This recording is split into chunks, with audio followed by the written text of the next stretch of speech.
If they had asked me before that summer if I believe in paranormal events, my answer would most likely have been not. However, after having experienced it myself, I am more than safe and telling them that they are among us. Calm down. It's okay if it's not easy to believe, but I assure you that after knowing my story, you won't be able to see things the same way.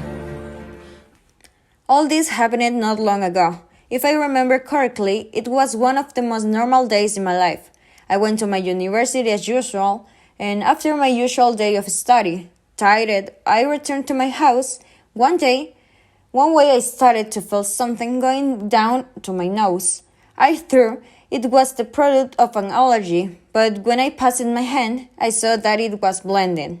I was not very surprised since I thought it was due to stress, so I don't took the importance of it and keep walking. When I arrived, I found my youngest brother friends. They were playing in the living room.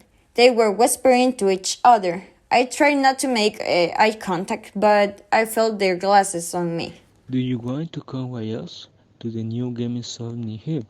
We want to go with my friends.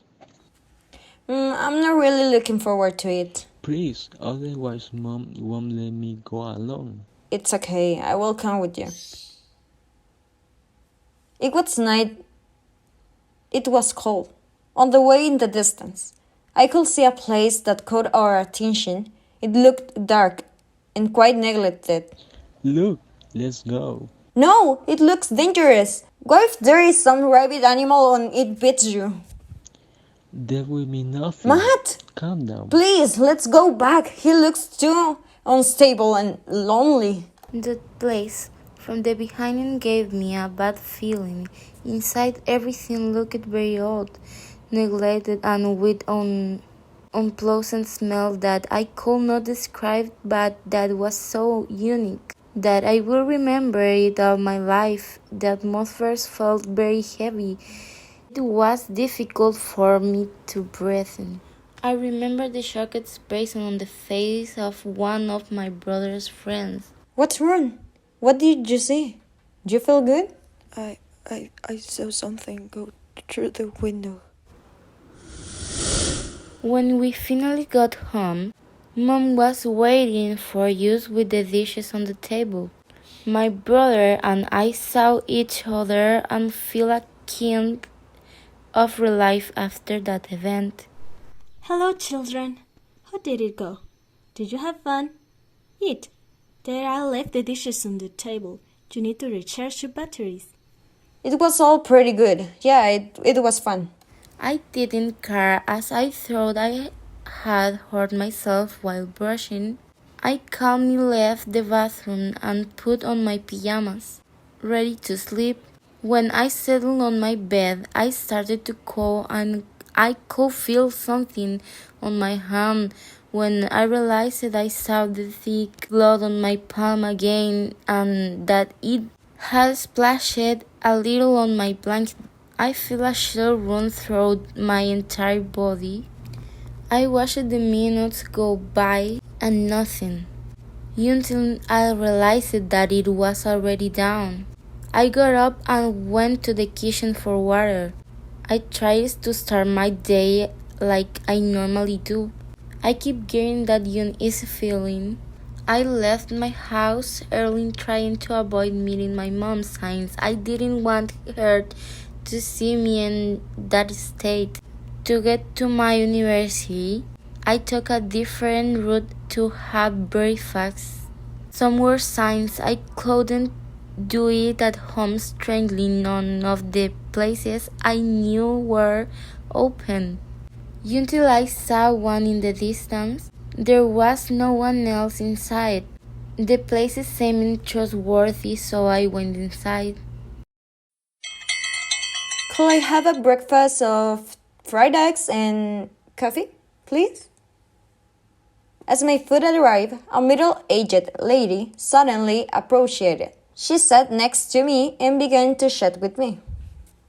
I felt weird how fast she went, but she seemed friendly.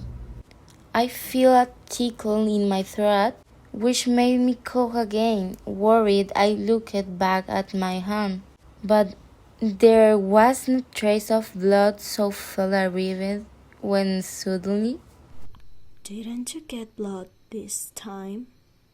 No?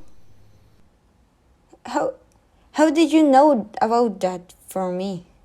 Since I saw you, I felt that I should get closer to you and that you needed my help, but I didn't know why until I could see your soul up close and I noticed that I was contaminated. when I heard those words, I couldn't believe that she was telling me, but angusted, I didn't even ask her how she knew that was happening to me, so I quickly accepted her help. This is the only way I can check if my assumption is true. Don't worry, close your eyes and trust me. I felt the egg pass over me. I let it continue.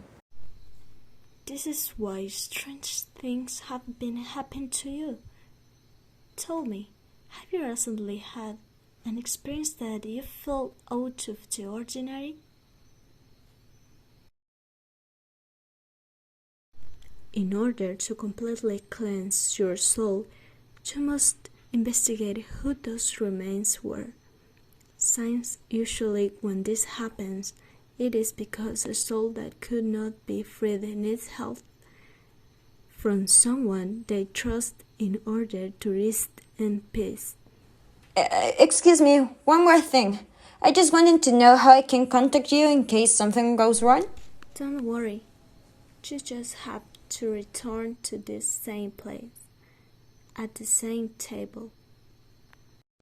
Good afternoon, excuse me, I need help on an important matter. Good afternoon, miss. Yes, of course. Tell me how I can help you. It's simple. I wanted to request your help in reviewing these remains for cadaver recognition. No problem. Just fill on the form and they will have you the result tomorrow. And it's wait a long process. Thank you very much. You're welcome.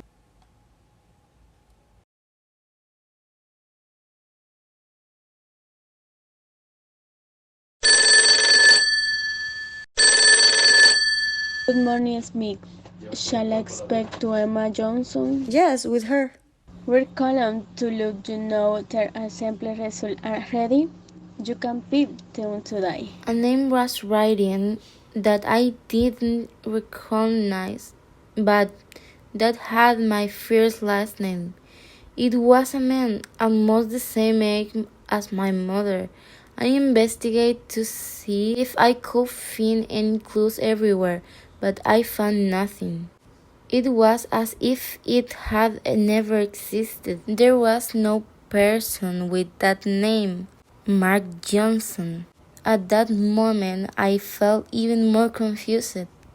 I did not know the reason why this person would trust me if it seems that I had never heard of him before. I asked him if he recognized that name.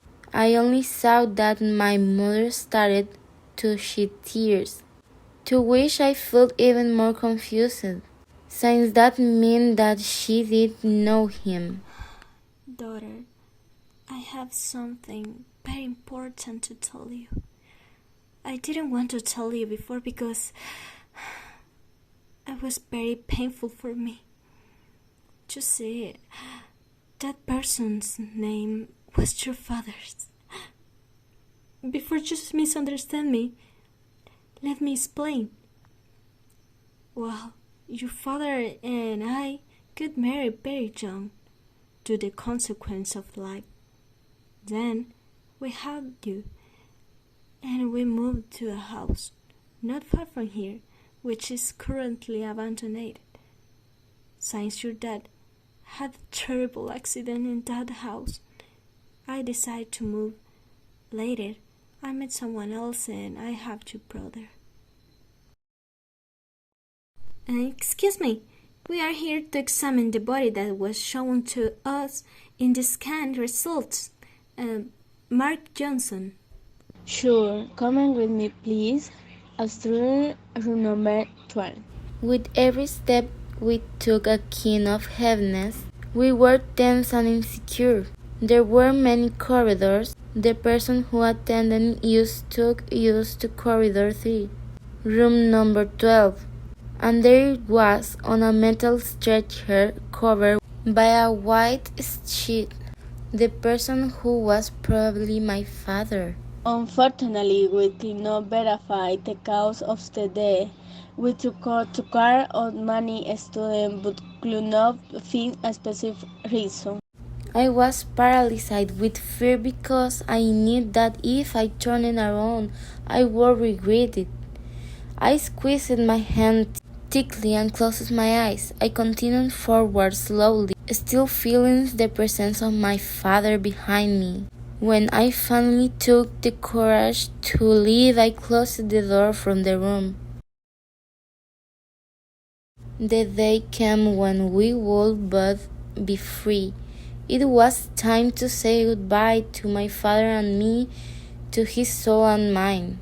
We decided to bury him in a fairly quiet place, wide and with many trees. I realized that I fulfilled his mission, to make him rest in peace.